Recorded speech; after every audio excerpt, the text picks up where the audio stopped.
Hey guys, as a result of the inflation from the past couple of years, the Federal Reserve has been increasing interest rates, and most recently they've hit the highest they've been since before 2008, which is pretty good news for high yield accounts. Right now they're easily paying over 4%, with some of the accounts even getting closer to the 5% mark. And that's a great thing, because if we put our money in these high yield interest accounts, we're literally generating free money for doing nothing, and who doesn't love that? I love free money. So today we're gonna go over the 5 best high interest savings accounts out there. I've done a lot of research and there is some methodology to my madness, so let's go over the criteria. First, these accounts had to be available to everyone in the United States. It's safe to say that I couldn't just talk about some podunk federal credit union out in the middle of nowhere if 99% of the people watching this video couldn't even get access to that credit union. Second, the account must be FDIC insured. This is a given here. The bank that you're banking with should have this insurance and should not even be a question when you're putting your money in there, so that in case the institution ever fails, your money is safe. Third, we want an account with no fees or monthly minimums. No one wants to pay a fee just for storing your money. Fourth, I think all of these accounts should be reputable. So similar to the credit union thing that I was talking about earlier, there's a lot of new online banks popping up offering you really high, crazy interest rates,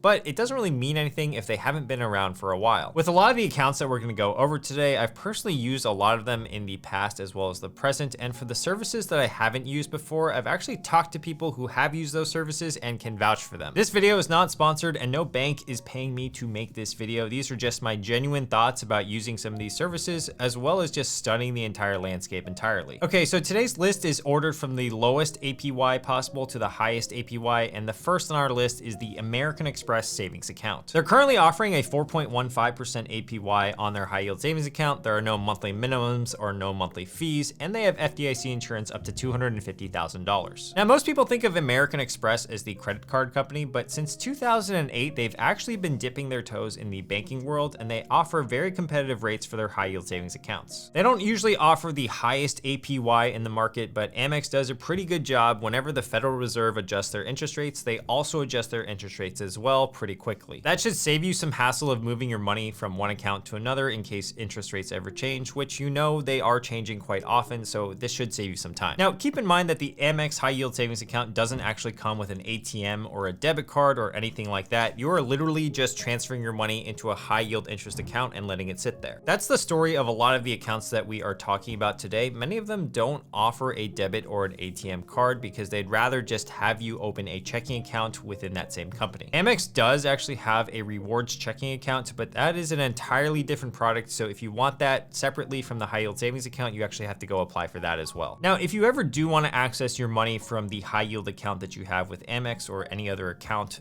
that we're going to talk about today without a debit card, what you do is you just initiate the transfer from your high yield account to your main bank account. So for example, I have a Chase checking and a Wells Fargo checking. So I would just initiate a transfer from the high yield account to my main bank account, then spend the cash there. Ideally though, you aren't touching any of your high yield account money because that would defeat the purpose of putting it in a high yield account. You just want it to kind of sit there and accrue the interest as much as it can. And ideally this is money that you're not going to touch for a while. It is good to know, however, though, if you do have one of these high yield accounts with Amex, that you can get your money within 1 to 2 business days. So that liquidity is pretty nice. All right, the next bank on our list is one that I've personally used before. It is called Ally Bank, and they've been around for a really long time, and right now they're offering a 4.25% APY on their high yield savings accounts. There are no strings attached with this account. There are no monthly fees, no minimums, and they also offer FDIC insurance up to $250,000. They are an online only bank though, so that is the one thing. They don't have physical locations. However, they are reputable with over $191 billion in total assets as of the end of 2022. On their checking account side, they allow you to have as many checking accounts as you want for free for as many purposes as you could possibly want. For the high yield savings account specifically though, they have a feature called the savings bucket feature, which is pretty cool. It lets you earmark different amounts of money for different purposes that you're trying to save for. Purposes like emergencies, vacations, weddings, cars. You can even customize your own purpose. Gotta have my chicken tendies, am I right? So for example, in my Ally savings account, I have my main savings account, and then I earmark different amounts of money for different types of purposes. So for the purpose of this video, I created 2 buckets, one for retirement and one for vehicles. And I think the interesting part here is that every time you make a deposit into your Ally savings account, you can set it up in a way so that part of that deposit, part of it goes to one of your buckets. So let's say I try to set up a recurring transfer every week of $100, and every time I do that, basically I can set it up so that I allocate $20 of that $100 into retirement, as well as $40 into my vehicles.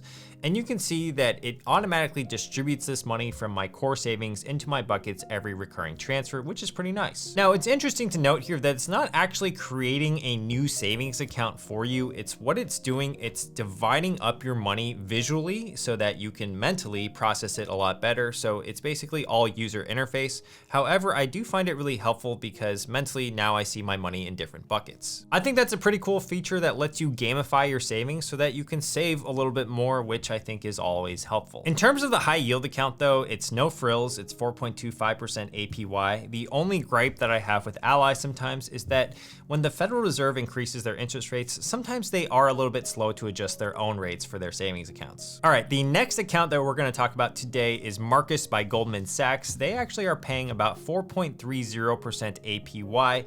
This is a popular high yield savings account out there. This account has been around for a long time. There are no monthly fees or minimums. They offer you FDIC insurance up to $250,000.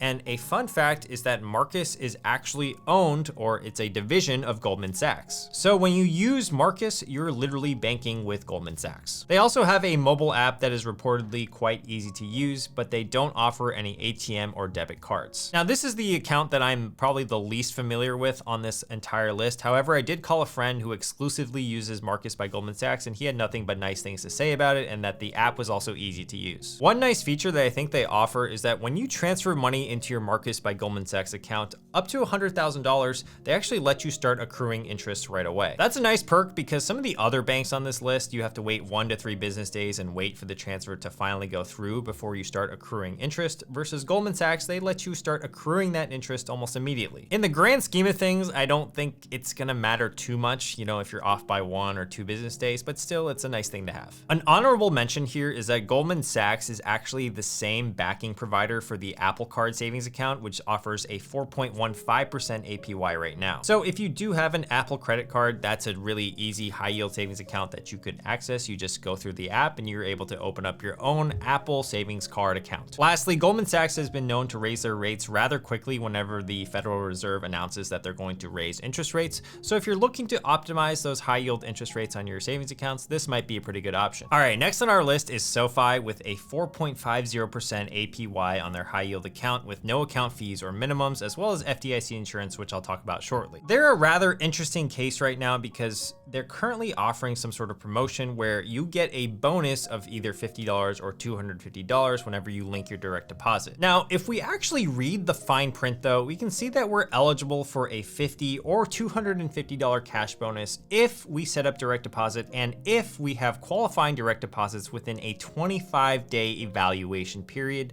So basically, what qualifies? So I did some digging, and according to their site, quote, direct deposit means a deposit to an account holder's SoFi checking or savings account, including payroll, pension, or government payments. This must be made by the account holder's employer, payroll or benefits provider, or government agency.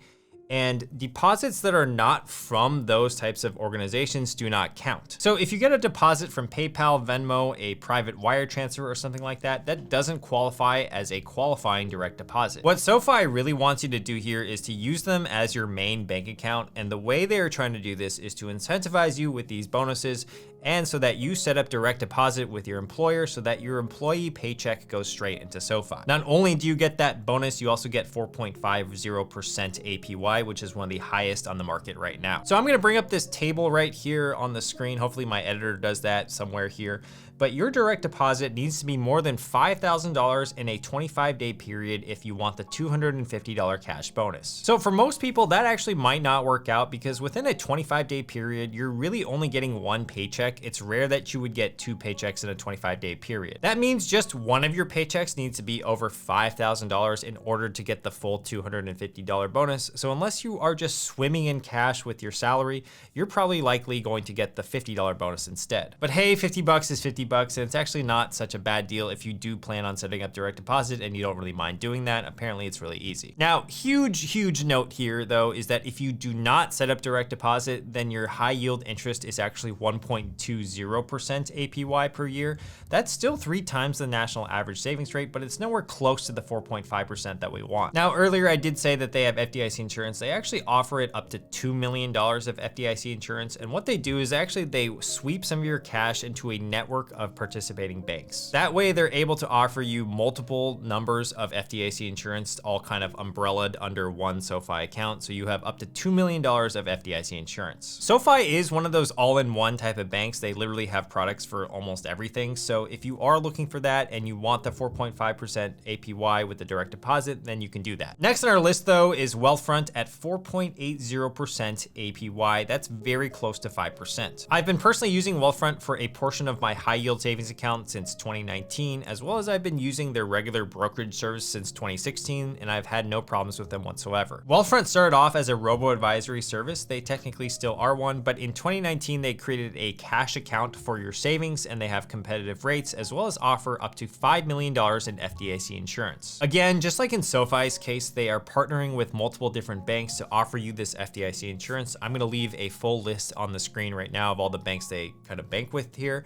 And that's how they give you the higher FDIC insurance of $5 million compared to the normal institution standard of $250K. The cash account operates just like a high yield savings account. You deposit money into it, and every month you accrue interest. And at the end of the month, that interest is paid into your account, at which point you can withdraw it if you'd like. It's a pretty simple account. There are no account fees, but you must make at least a $1 minimum deposit. So hopefully you're able to do that. They also do have a refer a friend feature, which I think is pretty fun. So if you invite a friend to open a cash account, both you and your friend benefit. You'll get an extra 0.50% APY on your deposits up to $250,000 for a period of 3 months. That's pretty nice because let's say you invite a few friends, then you're gonna have an extra 0.50% APY, bringing your total APY to 5.3%. I've also noticed whenever the Fed raises the interest rate that Wealthfront is really quick to increase their interest rates, usually in lockstep with the Federal Reserve announcement. That means that the Federal Reserve increases their interest rate by 0.25%, usually Wealthfront passes the full 100% of that, or 0.25%, onto the customer. Obviously, that's a really big positive, and it's usually reflected in your Wealthfront account within 1 or 2 calendar days of the Federal Reserve announcement. In terms of convenience, they also offer a debit card for that cash account so that you can access over 19,000 ATMs for free, which is a pretty convenient feature. I still think though that you should not be touching any high yield interest account money unless you absolutely need it. You just want it to kind of compound for you. All right, guys, that's it. I'll leave some links down below for all the accounts that we've talked about today. I'll leave some blog posts and research as well.